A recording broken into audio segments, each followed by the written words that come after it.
You are listening to the Bandwagoners, news and notes from around the NHL. Hey, it's Justin Boniface here. And I'm Andy Cole. We are the Bandwagoners. What's going on tonight, bud? Not too much, just watching the last period here of the Colorado-Pittsburgh game coming up. Yeah, this is an exciting game tonight. This is the first time that Nathan MacKinnon and Sidney Crosby have played each other. Of course, both Cole Harbour boys. Nathan MacKinnon is hailing from the same town as Sidney Crosby, which is pretty cool. Pretty cool to have two different generations of Cole Harbour players playing off against each other. Yeah, and it's funny because Crosby got to bring the cup home, and it's not unlikely with a young Colorado roster like that McKinnon will get to do it maybe in the next 4 or 5 years as well. That'd be pretty neat for that town. Yeah, I know they might turn into sort of you might kind of have like a Cranbrook on your hands, where one in every 5 people in that city seems to turn into an NHL player. Or where the Stalls are from. What's that? It's like Stalls are from Thunder Bay, if I'm not mistaken. Yeah, that's right. So something in the water there, Don Cherry likes to say. Yeah, absolutely. Oh yeah, MacKinnon obviously, as we know, is having a great season so far. I'm really happy I picked him in my hockey pool, although he doesn't have a point for me tonight, so hopefully he steps up a little bit. You also got San Jose playing Detroit tonight, two of the powerhouses in the league facing off against each other, which should be very exciting. You were mentioning that Alfredsson is coming back soon, is it?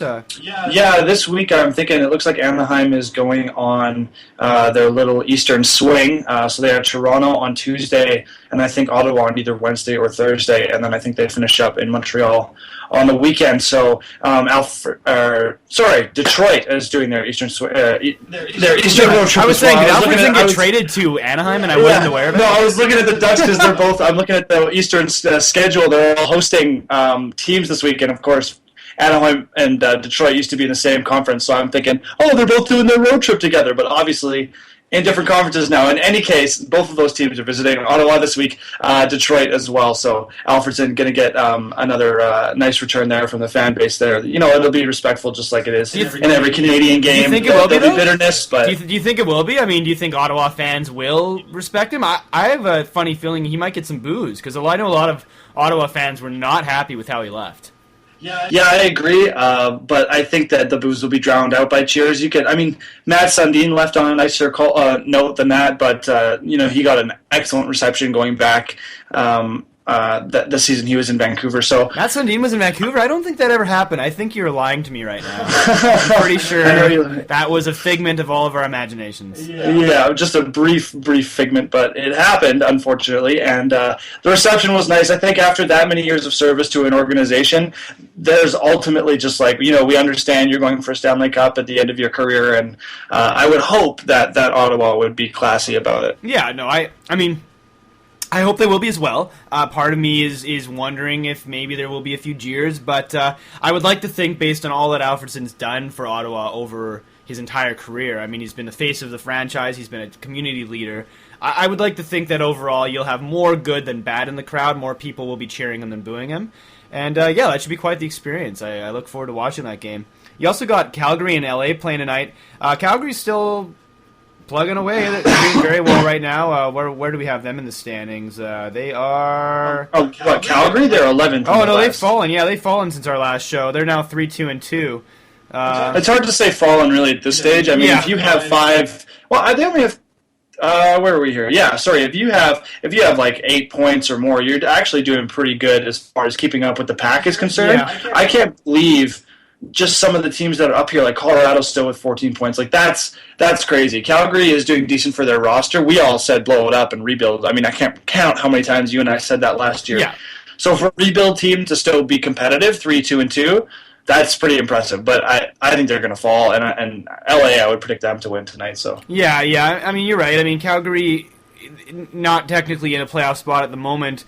I guess I should say they're doing well for Calgary. I mean, they weren't expected to do anything this year, and they got off to an amazing start. Obviously, a loss here and there now that they've fallen down a little bit down the pack, and although they are technically out of a playoff spot, as you said, it's still early. I mean, 1 or 2 wins could shoot them right back up again, right? I mean, we're not even a month into the season, and you can't really get any arguments anywhere. People will pretty much tell you, whoever you ask, they are playing far better than they should be. So if you're a Calgary fan, it's probably pretty exciting this year. They might...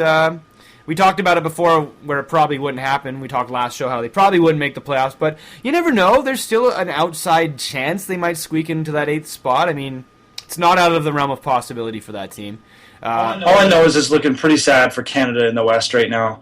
A little bit worrisome that there's currently would be no representatives from Western Canada in the playoffs. Yeah. So the East holding up a little better in that respect. Yeah, Edmonton is a complete gong show. There's rumors they were looking for the Colorado of last year. Yeah, exactly. There's rumors Edmonton's looking for a goalie. They were even talking about, as we talked about last show. It's funny that we talked about this last show because not a day later, CBC was reporting the exact thing we talked about. I wonder if they were listening in, that maybe Nail Yakupov was on the block because they were looking for a goalie. They were considering possibly offering Yakupov up for a top-flight goalie. There was talks that Miller might come over, possibly Hiller, but apparently the reason neither goalie ended up coming their way was because they're both in the last year of their terms. So after this year, they both will be UFAs. And if you're Edmonton, you don't want to take a gamble by giving up a guy as highly skilled as Yakupov. You're not going to just trade your first rounder for a goalie that you might not re-sign at the end of the year, right? Like if they get a goalie... Yeah, I think your prediction the other day of Robert Leonard is much more likely. Robin Leonard, yeah. I mean, Robin Leonard, yeah, sorry. Just because it's... like that city has enough goaltenders, as you stated last time as well. So I think that they'd be looking possibly to take on some more young talent to go with their young roster already and give up a clearly qualified starting goaltender. Well, yeah, I mean,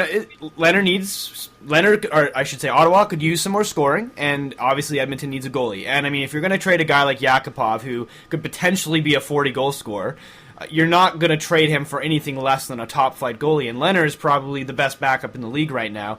He'll be a starter, if not already, in the next year or two. He's a terrific young goalie. He's only 21, 22.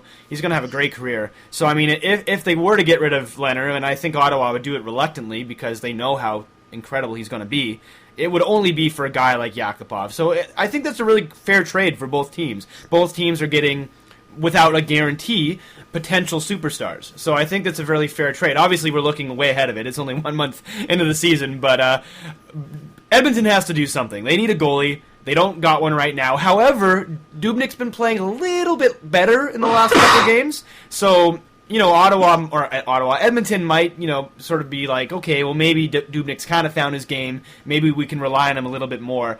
But I don't know. In my opinion, I still think they really need a goalie.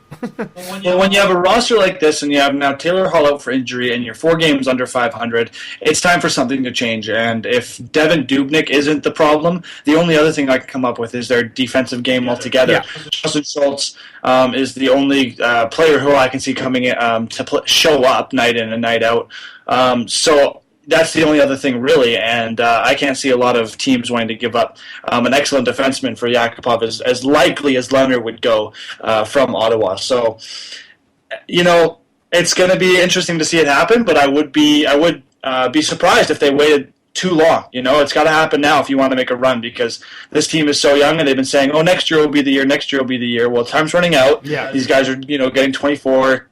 Years old, 25, getting into their peaks. You need somebody to back them up defensively, goaltending, and defensemen. So you got to make a move. You got to make it this season, and I think earlier is better than later. No, I agree with you completely. I mean, it's almost like they waited too long in their defense because their offense is starting to get into a more the primes of their career. They're starting to get there. They're not there yet, but they're coming closer, but their defense is still quite young, ultimately, besides Ferentz. So, I mean, their defense is still a little ways off, and, then you look at a guy like Darnell Nurse, who probably is going to be a terrific defenseman. Like, he was absolutely mind-blowingly impressive in the preseason. He looked great. And, I mean, he might even make the team as early as next year, but your defense are 2 or 3 years behind your offense, so even assuming your offense starts to show signs of life, it's still going to be a couple years probably until you get a strong defensive core. So Edmonton, as you said, not only are looking for a goalie, but they might be looking for another veteran defenseman as well. So there's some moves to be made. You got Dallas 3-5-0. They're still not doing so hot. Unfortunately, Winnipeg 4-5-0. Although they had a great come from behind win the other night against who was it? It was just a couple nights ago. It was after one of their guys just got plastered. Jacob Trouba got nailed into the boards. Really, really hard and dangerous hit.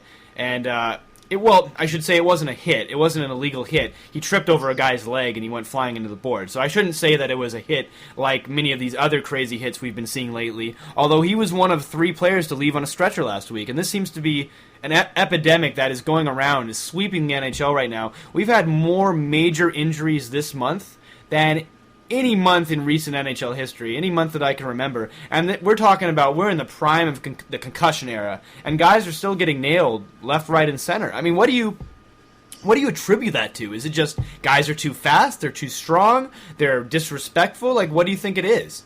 Well, it's just the nature of the game. I mean, we go back to concussions and injuries all the time with this, and some months are worse than others, but I don't think that this month being any higher in the injury category than other months means anything significant. I think it's a rough game, and if you fall awkwardly or unluckily, then you're gonna get an injury, and especially the way that we've seen injuries go up over the last few seasons, strictly because knowledge about concussions has gone up. People were getting just as injured; it's just now we're recognizing it more as well. So that's always a factor to think about as well. So I wouldn't attribute it to anything going on this season. I think after maybe you got after the last shortened season, players are coming out with a little more gas in the tank, going like, okay, now we got a full 82-game season. We got to they're excited again. Hit this hard and get exactly. They're excited. They're amped to not have to worry about contract negotiations and anything like that. They're focusing on hockey. They have been since training camp. They got their preseason. They feel like last year we got to make excuses. There's no excuses this year. Yeah, no, it's true. I mean, it's just. It strikes me as strange to see so many guys leaving on stretchers. Like, you got Dan Boyle from Tampa, you got Cronwall from Detroit, you got Gerby in Buffalo, you got... Well, when you look at Peros in Montreal, he just fell. Yeah. He fell, So what's your thoughts, then, if it's not just luck? Well, I mean, some of it has been freak. I mean, obviously the Peros thing was just really unlucky, and as was the Trouba thing the other night. I mean, it wasn't a malicious hit. He didn't even really get hit. He was going for the puck along the boards. He tripped over a guy's leg and wasn't really fully paying attention, I think, and slammed his head into the boards. And I mean, that's just one of those freak things, and that does happen once in a while. It's unfortunate, but the NHL is looking really seriously at this. I mean, some people are talking... Do you maybe bring back a bit more of the hooking and the holding? Do you maybe let the refs lay off of the whistle a little bit as far as that goes? Obviously, you don't want to revert it to the dead puck era. They've done so much over the last few years to bring the offense back into the game again. But at what cost? I mean, it's starting to get faster and more dangerous again, and guys are getting injured. It's seemingly at a much faster rate than they have been in previous years. At least the severity has been higher, if not the amount of injuries. So, I mean, what do? Do you just get the refs to maybe call a few more hooks and holds here and there? Do you maybe change the equipment? I mean, guys are only going to get bigger and stronger. That's the nature of human evolution. I mean, you can't really change that. That's just nature. If you ask some players from the Philadelphia Flyers, you would know that they disagree with a lot of the modern-day padding. And one of the statements I remember from 24/7 Flyers and Rangers was, it might have been even Hartnell or someone who likes to hit, saying that, you think twice about hitting a guy when you feel it too. And they're all wearing the older pads where you get to feel that hit when you decide to throw your shoulder into somebody. And it doesn't happen anymore with these carbon fiber, or not carbon fiber, but whatever they're made of, some of them.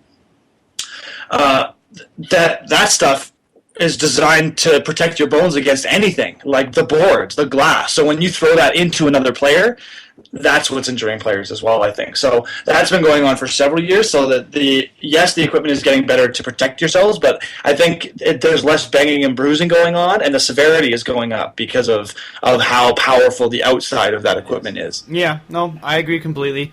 And, I mean, you are seeing suspensions being doled out. I mean, you got Cody McLeod from Colorado today got suspended 5 games for his hit on Nicholas Cronwall, which some thought was a little high, considering Cronwall actually admitted he felt that he was at fault, which is unusual to have a guy that gets injured say that. He felt that he was at fault and that he ducked and turned too early, which is kind of cool to hear a defenseman say, because, I mean, I'm thinking back to the Canucks when Edler got suspended for those 3 games for his hit. I mean, the player just sort of fell and ducked, and it was a Teenage Mutant Ninja Hurdle from San Jose. I mean, it wasn't a malicious hit. Hurdle just kind of, turtled, no pun intended, and he kind of just fell. He didn't mean to. He just fell into the boards awkwardly, and Edler was just finishing his check and didn't realize what had happened. Obviously, Edler should have been more aware, I guess you could argue, but he wasn't trying to injure the guy. It was just sort of one of those freak things that we've been talking about, and Edler gets 3 games for it, which a few people thought was high. And now McLeod getting suspended for 5 games, some people feel that was low. Some people